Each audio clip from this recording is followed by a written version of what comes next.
तो hello friends, स्वागत है आप सभी का आपका अपना यूट्यूब चैनल प्रॉपर क्लास में। आज के इस वीडियो में हम लोग पढ़ने वाले हैं क्लास 10th की यानी क्लास 10वीं की हिंदी। और इस हिंदी में हम लोग पढ़ने वाले हैं नाखून क्यों बढ़ते हैं, ठीक ना। तो सबसे पहले यह जानिए कि यह जो निबंध लिखा गया है यह किस तरह का निबंध है, ठीक ना। तो आपको यह मिल जाएगा क्या है, तो यह एक ललित निबंध है। कैसा निबंध है, तो यह ललित निबंध है।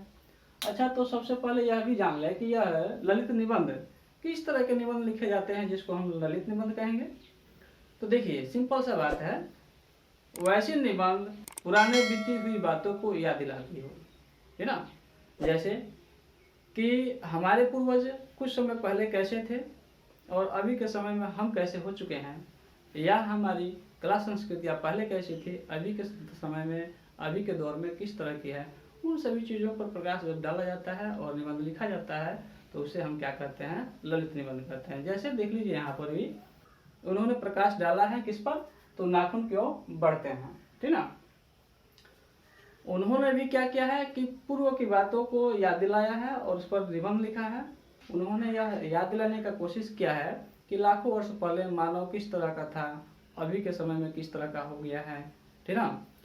और नाखून का क्या उपयोग हुआ करता था, अभी के समय में क्या उपयोग हो रहा है, या नाखून का स्थान अभी किन चीज़ों ने उसका स्थान ले लिया है। बम गोलों ने ले लिया है, तोपों ने ले लिया है, गोली बंदूकों ने ले लिया है। इस सभी चीज़ों पर उन्होंने प्रकाश डाला है।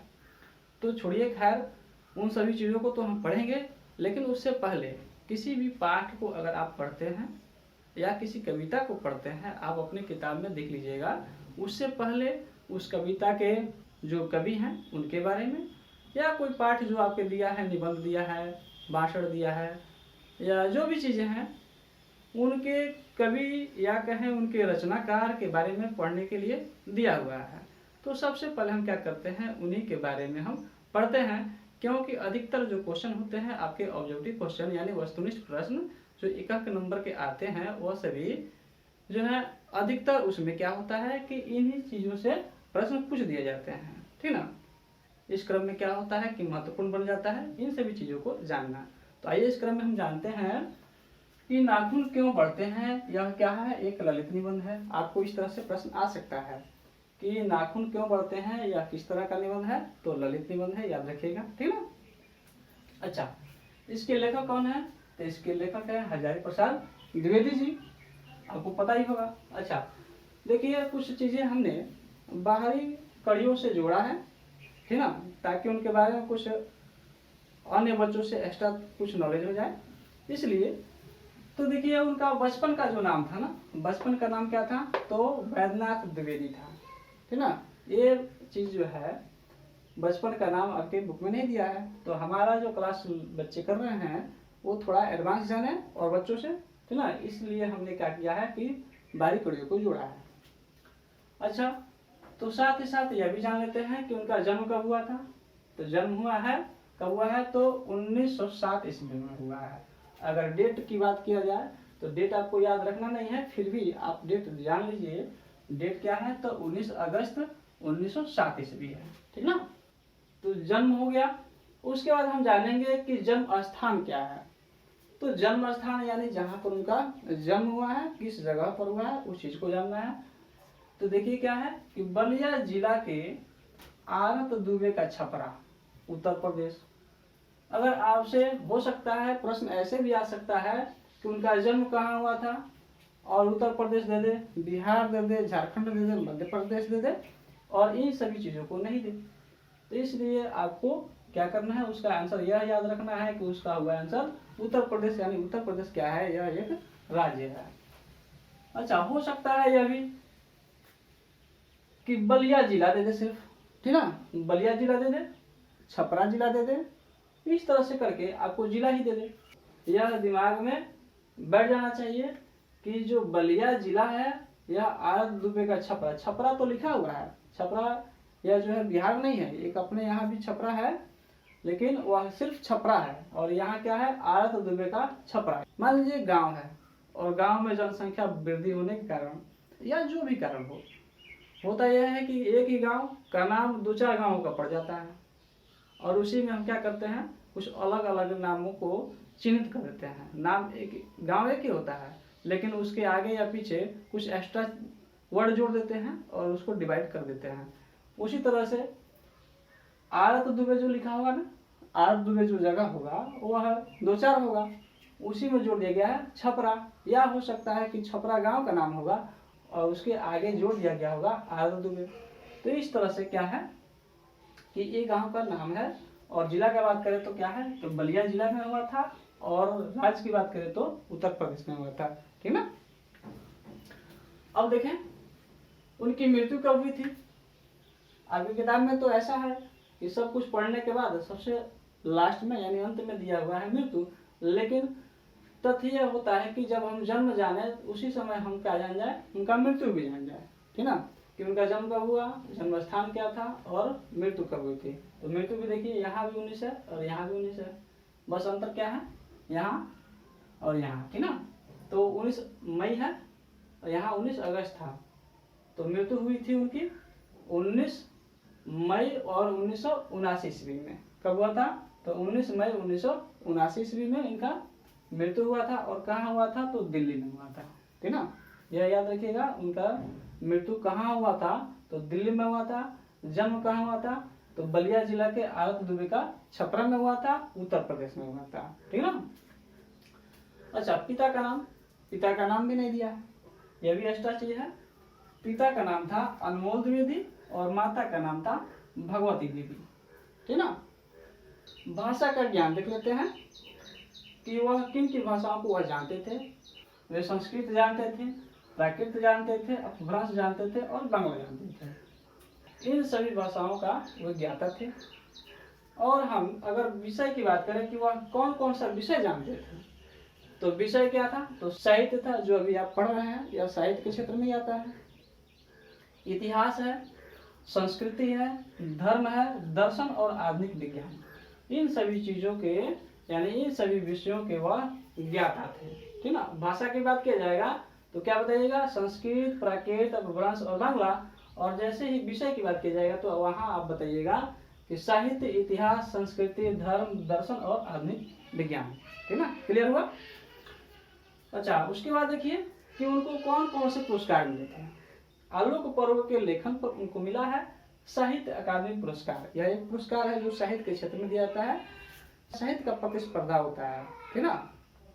और उस प्रतिस्पर्धा में जो व्यक्ति या जिनके द्वारा लिखी गई पुस्तकें सबसे अच्छा होता है, उनको यह पुरस्कार दिया जाता है। ठीक है। अच्छा, और भी क्या उनको मिला है, भारत सरकार द्वारा पद्म भूषण सम्मान मिला है। क्या मिला है, तो भारत सरकार द्वारा पद्म भूषण सम्मान मिला है। और लखनऊ विश्वविद्यालय द्वारा डिलिट यानी होता है पीएचडी। ठीक ना, तो पीएचडी की उपाधि मिली। किसी विषय पर हम क्या करते हैं, देखिए एमए के बाद क्या करना होता है, पीएचडी करना होता है। आप जैसे पढ़ रहे हो, मैट्रिक में पढ़ रहे हो ना, तो मैट्रिक पढ़ने के बाद आप पढ़ोगे इंटर, और इंटर के बाद पढ़ोगे बीए, बीए के बाद पढ़ोगे आप एमए, और एमए के बाद किया जाता है पीएचडी यानी डिलीट। ठीक ना। तो डिलीट में क्या होता है, किसी एक खास विषय पर, ठीक ना, अध्ययन किया जाता है। और अध्ययन जो आपका तर्क संगत रहा तो आपको क्या होता है कि उसमें आपको डिलीट की उपाधि दी जाती है, या कहें पीएचडी की उपाधि दी जाती है। क्लियर हुआ। उसके बाद उन्होंने प्रोफेसर का काम जो है किन किन विश्वविद्यालयों में किया है, तो पहला क्या था, तो काशी हिंदू विश्वविद्यालय। काशी हिंदू विश्वविद्यालय में उन्होंने प्रोफेसर का काम किया है। शांति निकेतन विश्वविद्यालय में भी उन्होंने काम किया है। फिर चंडीगढ़ विश्वविद्यालय में भी उन्होंने काम किया है। ठीक ना। तो ये सभी चीजें रहा उनका काम करने का। फिर उनका जन्म स्थान रहा, और उनका विषय ज्ञान था, भाषा ज्ञान था। उनका यह पुरस्कार से सम्मानित किया गया उपाधियां थी। ठीक ना। जन्म पूछेगा तो 19 अगस्त 1907 ईस्वी। स्थान पूछेगा तो क्या बोलेंगे, बलिया जिला के आरत दुबे का छपरा, उत्तर प्रदेश में। मृत्यु कब हुई थी, तो 19 मई 1979 ईस्वी में, और हुई थी कहाँ पर, तो दिल्ली में। भाषा का ज्ञान था उनको संस्कृत, प्राकृत, अपभ्रंश और बांग्ला। विषय का ज्ञान था साहित्य, इतिहास, संस्कृति, धर्म, दर्शन और आधुनिक विज्ञान का। और उनको आलोक पर्व पर, यह एक रचना है, ठीक ना। यह ऐसे प्रश्न पूछ सकता है कि किस साहित्य के किस साहित्य के लेखन पर उनको साहित्य अकादमी पुरस्कार मिला था? तो यहाँ आप याद रखिएगा आलोक पर्व, ठीक ना, आलोक पर्व पर उनको साहित्य अकादमी पुरस्कार मिला था। और भारत सरकार द्वारा हजारी प्रसाद द्विवेदी को किस सम्मान से सम्मानित किया गया था? तो यह आपका सम्मान है क्या? पद्म भूषण सम्मान, ठीक। उसके बाद है कि डीलिट की उपाधि किस विश्वविद्यालय द्वारा दिया गया था? तो यहाँ पर आप याद रखिएगा कि लखनऊ विश्वविद्यालय द्वारा डीलिट की यानी पीएचडी की उपाधि दी गई थी। आपके प्रश्न में पीएचडी हो सकता है नहीं आए, आपको समझाने के लिए पीएचडी हमने लिखा है, लेकिन वहाँ आएगा डीलिट ही, क्योंकि आपके विषय वस्तु में यही दिया हुआ है, ठीक। प्रोफेसर का काम कहाँ किए थे? तो काशी हिंदू विश्वविद्यालय, शांति निकेतन विश्वविद्यालय और चंडीगढ़ विश्वविद्यालय में उन्होंने प्रोफेसर का काम किया था। आगे देखेंगे हम रचना के बारे में। यहाँ पर हम उनके रचनाओं के बारे में जानेंगे, तो उन्होंने कौन कौन सी रचना लिखी थी, ठीक ना। तो देखिए यहाँ पर आलोक पर्व है, पुनर्नवा है, शरदचंद्र लेखन है, कल्पलता है, विचार प्रसाद है, विचार वितर्क है, पृथ्वीराज रासो है। ऐसे तो बहुत से हैं, याद रखिएगा तो याद होगा नहीं, लेकिन हम इसका एक थोड़ा सा ट्रिक लगाए हैं कि किस तरह से आपको याद रह सकता है कुछ लंबे समय तक के लिए, ठीक ना। एक दो बार पढ़िएगा और हल्का फुल्का कोशिश कीजिए तो याद रह सकता है कुछ लंबे समय तक के लिए, ठीक है। तो एक बार देखते हैं क्या है वो ट्रिक। ट्रिक देखिए, तो हम इसको एक कहानी बनाते हैं और उस कहानी के माध्यम से आपको इन सभी साहित्य को हम बताते चलते हैं कि कैसे कौन सा हम याद कर सकते हैं, ठीक ना। देखिए पर्व है, एक पर्व पड़ता है और वह पर्व कौन सा है? तो पूर्णिमा का पर्व है। और पूर्णिमा के पर्व में क्या होता है कि चांद हमें ऊपर दिखाई देता है। मान लीजिए कोई एक आदमी जो एक पर्व पड़ता है, कौन सा? तो पूर्णिमा का पर्व पड़ता है, और उस पूर्णिमा के पर्व में उसको चांद दिखाई देता है, ठीक ना, चांद दिखाई देता है। तो वह सोचता है कि यह चांद हमें जो दिखाई दे रहा है, आखिर यह दिन को नहीं दिखता है और रात को दिखता है, कारण क्या हो सकता है? तो इसके मन में क्या होता है? कल्पना होती है। क्या होती है? कल्पना होती है। हमने यहाँ लिखा कल्पना होती है। एक बार देखते हैं यहाँ से, पर्व है, कौन सा पर्व है? तो पूर्णिमा का पर्व है, और पूर्णिमा के पर्व में उसे क्या दिखाई देता है? तो चांद दिखाई देता है, और चांद जब दिखता है तो उसे कल्पना होती है, ठीक है, मन में कल्पना होती है कि आखिर यह दिन को नहीं दिखता, रात को ही दिखता है, क्या कारण हो सकता है? तो इसके मन में क्या होता है? विचार प्रवाह होता है, तरह तरह का विचार प्रवाह हो रहा है। तब किसी से यह विचार वितर्क करता है, विचार वितर्क करता है यानी किसी से पूछता है, बातें करता है इसके बारे में, ठीक है। जैसे बातें करता है तो वह आदमी वह कहता है कि पृथ्वी की राज जानना पड़ेगा आपको, यानी पृथ्वी का राज आप जान जाइएगा तो आपको यह समझ में आ जाएगा यह दिन को नहीं दिखता, रात को ही क्यों दिखता है। तो आपको क्या करना पड़ेगा? पृथ्वी के बारे में, उसके राज के बारे में जानना पड़ेगा। और क्या होगा आगे कि इसके लिए क्या होता है कि पृथ्वी की राज जानने के लिए उसको पृथ्वी का भ्रमण करना होगा। क्या करना होगा? पृथ्वी का भ्रमण करना होगा।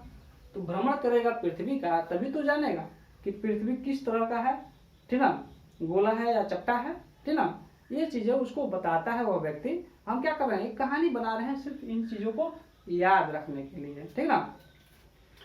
अब वह जब भ्रमण करने निकलता है तो कहाँ से निकलता है? तो अपने देश भारत से निकलता है। कहाँ से?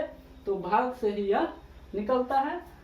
आगे जाता है तो रात होती है और उसे एक काली छाया दिखाई देती है। पूर्णिमा का समय है यानी चांदनी रात है, और वह एक उस चांदनी रात में उसको एक काला छाया दिखाई देता है। काला छाया दिखाई देता है तो उसको लगता है कि यह क्या है? एक राक्षस है।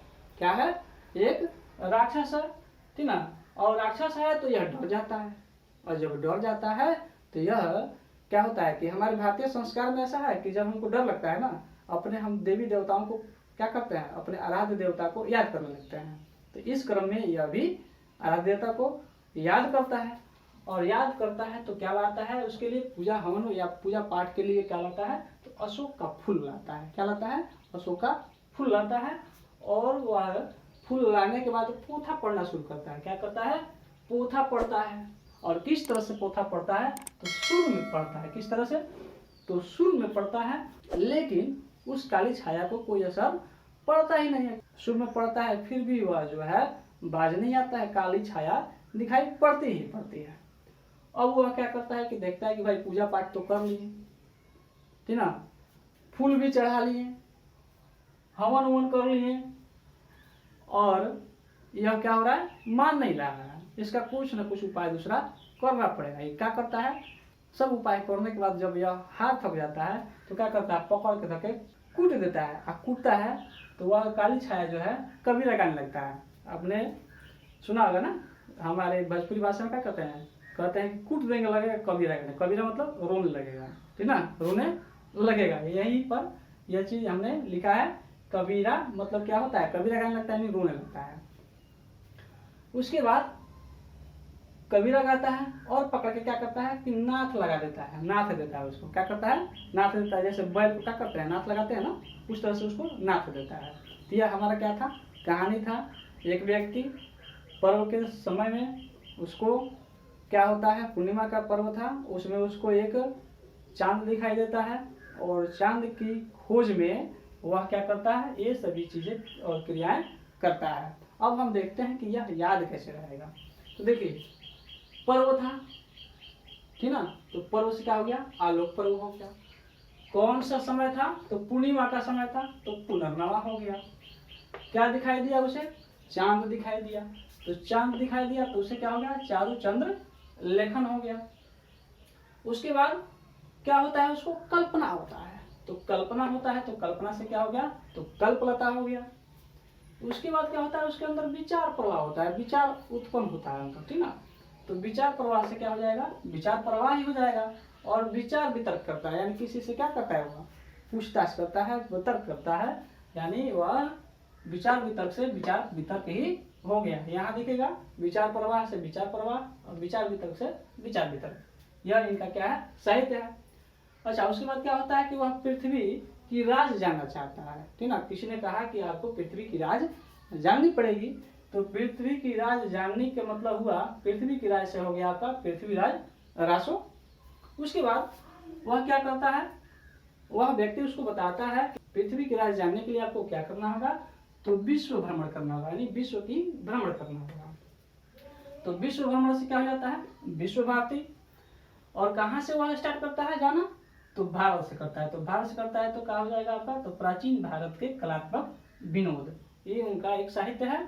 उसके बाद जब भ्रमण पर निकलता है तो उसको क्या दिखाई देती है, तो काली छाया दिखाई देती है। काली छाया दिखाई देती है तो क्या हो जाएगा आपका, कालिदास की ललित योजना। काली छाया से क्या हो गया, कालिदास की ललित योजना हो गया। और उसे काली छाया जब दिखाई देता है तो उसको संदेह होता है। किस तरह का संदेह होता है, तो उसको लगता है कि यह एक राक्षस है, ठीक ना। तो राक्षस है तो राक्षस से क्या हो जाएगा, संदेश राशक। क्या हो गया, संदेश राशक हो गया। और जब इसे संदेह होता है तो वह भगाने के लिए अपने आराध्य देवता की याद करता है। और याद करने के क्रम में वह अशोक का फूल लाता है। अशोक का फूल से हो गया अशोक का फूल ही, ठीक ना। अशोक का फूल लाता है और क्या करता है, पोथा पढ़ना शुरू करता है। तो पोथा से क्या हो जाएगा, पोथा से हो गया अनाम दास का पोथा। और पोथा किस तरह से गाता है, और पोथा किस तरह से पढ़ता है, तो सुर में पढ़ता है। किस तरह से, सुर में पढ़ता है। तो सुर से हो गया सुर साहित्य। और इसके बाद भी वह काली छाया जो है बाज नहीं आ रही है। तो बाज जब नहीं आ रही है तो क्या करता है, वह कूट देता है। तो कूट से क्या हो गया, कूट देता है तो क्या होता है, उससे कुटज हो गया। और कूट देता है तो क्या होता है, वह काली छाया जो है कबीरा गाने लगता है, रोने लगता है। जब रोने लगता है तो क्या हो गया, यानी कबीरा गाता है यानी कबीर हो गया। उसके बाद क्या करता है, उसको पकड़ के नाथ देता है। जिस तरह से बैल को नाथ लगाते हैं तो नाथ देता है, यानी हो गया आपका नाथ संप्रदाय। तो ये आपकी क्या होगा, सभी उनकी रचनाएं हो गए। और 3 यहाँ पर रचना जो है यह इस आपकी कहानी पर नहीं बैठता है, इसलिए हमने इसको अलग से लिख लिया है। क्या क्या है, पहला है हिंदी साहित्य का आदिकाल। दूसरा इसमें टिक लगा सकते हैं आप कि देखिए यहाँ से यहाँ तक हिंदी साहित्य, हिंदी साहित्य, हिंदी साहित्य, तीनों में क्या है, हिंदी साहित्य है। और लास्ट में की कड़ियां जो है वह ही बदली हुई है, ठीक ना। तो पहला क्या है, हिंदी साहित्य का आदिकाल। दूसरा है हिंदी साहित्य की भूमिका। और तीसरा है हिंदी साहित्य उद्भव और विकास, ये 3 है जो इसमें कहानी में आपके नहीं बैठ रहे थे, तो अलग से इसको हमने लिख दिया है। तो इस क्लास में बस इतना ही। आशा करता हूँ आपको मज़ा आया होगा और इन सभी चीज़ों को जाने होंगे बढ़िया से। अगर आपको हमारा यह वीडियो अच्छा लगे तो एक लाइक ज़रूर कीजिएगा, और अगर आप हमारे चैनल पर नए हैं तो सब्सक्राइब कर लीजिएगा और अपने दोस्तों के साथ शेयर जरूर कीजिएगा। मिलते हैं अगले वीडियो में, तब तक के लिए जय हिंद, जय भारत।